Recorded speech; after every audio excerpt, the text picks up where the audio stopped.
If you have been struggling with sleep, specifically insomnia, chances are you're not just anxious at night. That anxiety is trickling into your day as soon as your alarm goes off in the morning and you receive that confirmation that you have yet again had a bad night. You have lost the battle. And you're emotional. The thoughts are there. You're trying your best to go about your day. You're caring for your loved ones. You are going to work. You're going to the gym. But underlining everything that you do, the anxiety is there.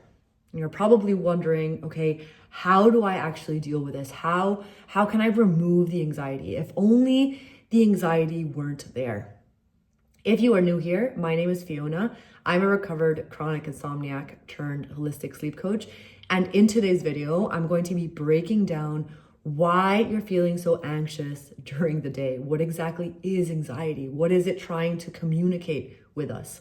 I'm also going to be breaking down what I did when I personally had these days when the anxiety just wouldn't budge, and also give you a bit of advice from the lens of a sleep coach and what I tell a lot of my clients and I encourage them to do to start reclaiming their day from anxiety, so that you hopefully can also leave this video feeling a little bit calmer and also a little bit empowered for you to actually take insomnia recovery into your own hands. That's truly where the magic happens. Before we get into it, and if you're unsure as to how to actually break the cycle of insomnia or what insomnia even is, then I do encourage you to check out my 5 Days to Better Sleep email newsletter, where over the next 5 days, I will be breaking down exactly that. What is insomnia?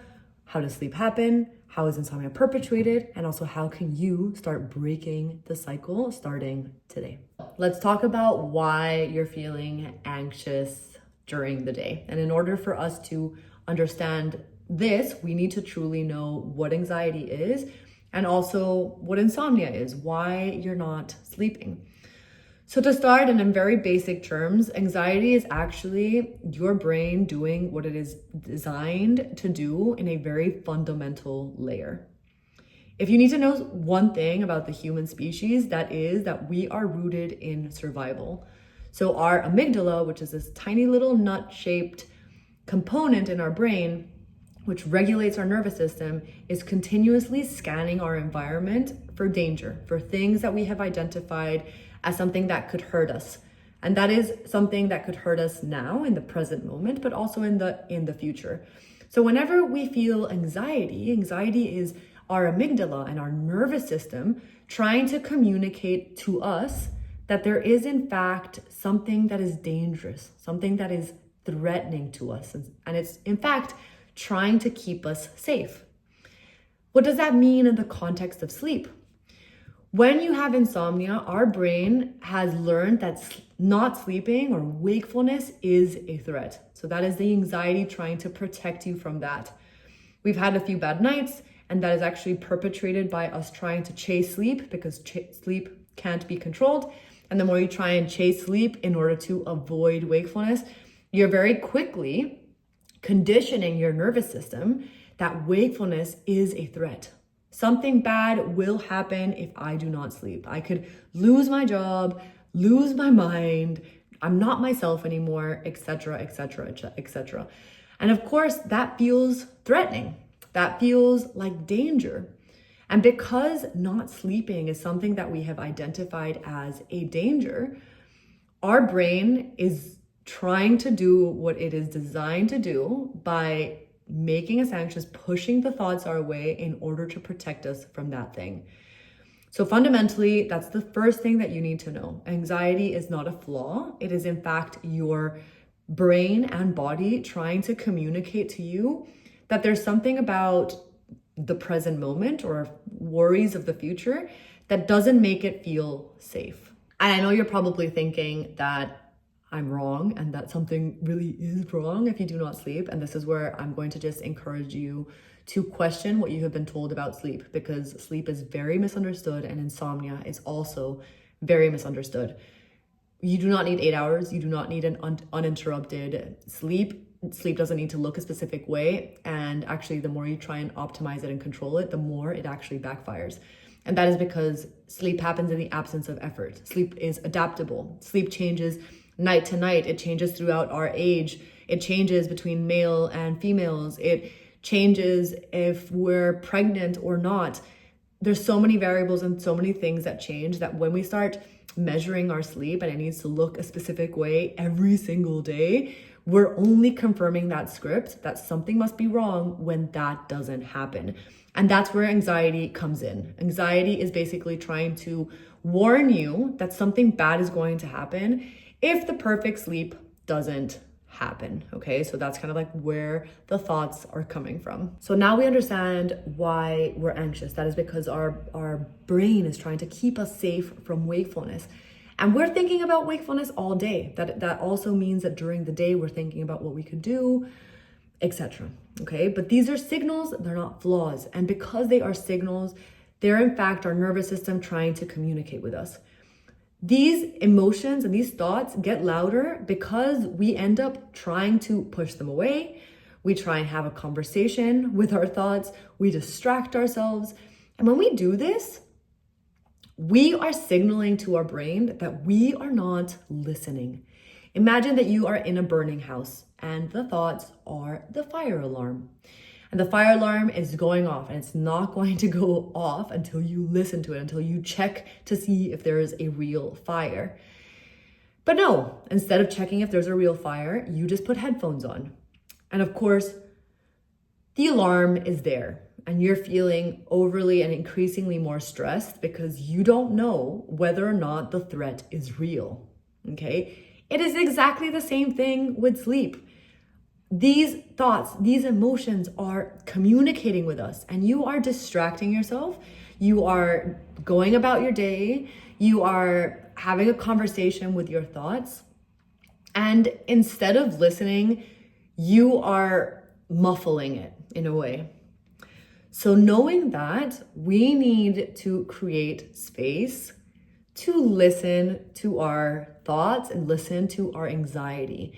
The more that we actually listen and create space for it, trust me, this will pass. I've been exactly where you are. I remember doing CBTI, I did medication, and I would still, during the day, try my best to go to the gym, do my things, push the emotions away. I would say to myself, like, just be positive, try and think of all the beautiful things that you have. And that still wouldn't work. The thoughts were still there. The anxiety was still there. And that is because I was not listening to what my brain was trying to say. Listening to your anxiety means that you are checking to see if the fire is real. You are checking to see if the house is really burning down.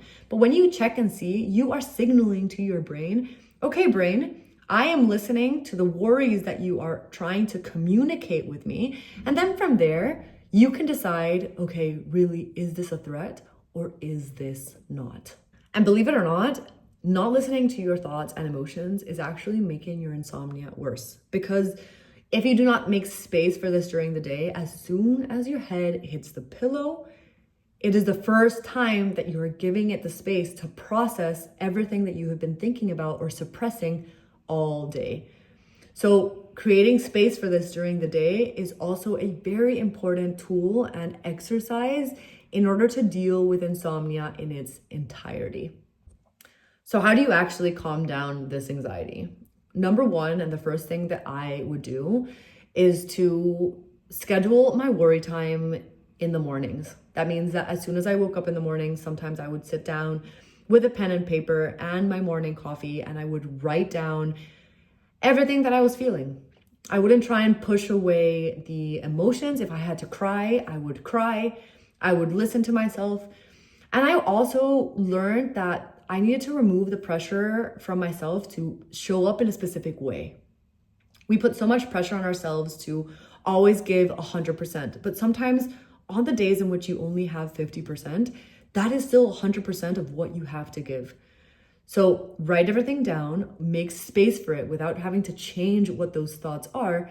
And number two, remove the expectations from having to be an overachiever all the time. Just try and meet yourself where you are and try to do the best with the day that you have and the emotions and the availability that you have to be yourself on that day. Number two, I know that emotions are not just scheduled for the morning. We feel anxious all day, okay? And those emotions and those thoughts are reoccurring. This is where I'm going to encourage you to actually have a notebook with you at all times. And this is where you can do a brain or mind dump at any point during the day. Whenever the thoughts are persistent and you feel like you need just a timeout, this is because we are trying to push them away. And the more we just sit with them and just listen, even if it's for 5 minutes, trust me, these thoughts will pass. You need to just kind of write them down and they will pass. Now, you're probably asking yourself, like, how often do I need to do this? Honestly, as often as you need. This will get easier with time and the more that we practice listening to our thoughts. Because when we practice listening to our thoughts, we start identifying, okay, the things that I am worried about aren't in fact facts. They are predictions and they are worries about the future that I have no control over. But the more you actually detach from your thoughts and you come back to the present moment and you come back to controlling the things that you can, the easier this gets and the less anxiety the more anxiety, loosens its grip on you. So just have that notebook, pen and paper available to you and just use it at any time. And number 3, another thing that I would often do when I felt really, really anxious, and this isn't in order to remove anxiety. These are tools that are intended to bring you back to the present, because fear and anxiety is us kind of in the present experiencing something of the future. So in order for me to come back to the present moment, I would implement a few nervous system regulation techniques. Some of my favorites are box breathing and 4-7-8 breathing. You can find amazing YouTube channels that share a little bit about that. I would also sometimes meditate and do guided body scans and guided meditations. And oftentimes this would just allow me to detach from all of the persistent thoughts and just allow me to come back to the present.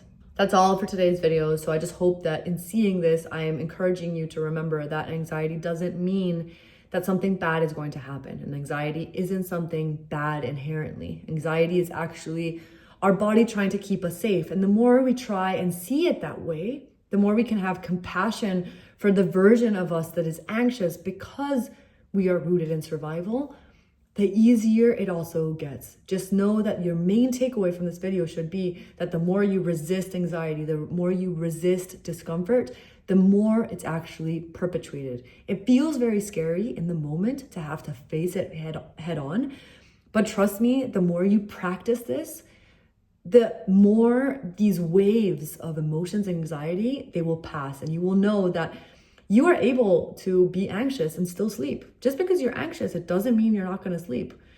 But it just allows you to process and welcomes all ranges of emotion, because realistically, there's nothing wrong with feeling anxious. It is just how we relate to it that matters. And if you have absolutely any questions, any comments, any concerns, please go ahead and drop those below, and I promise that I will personally get back to you. Anyway, bye for now.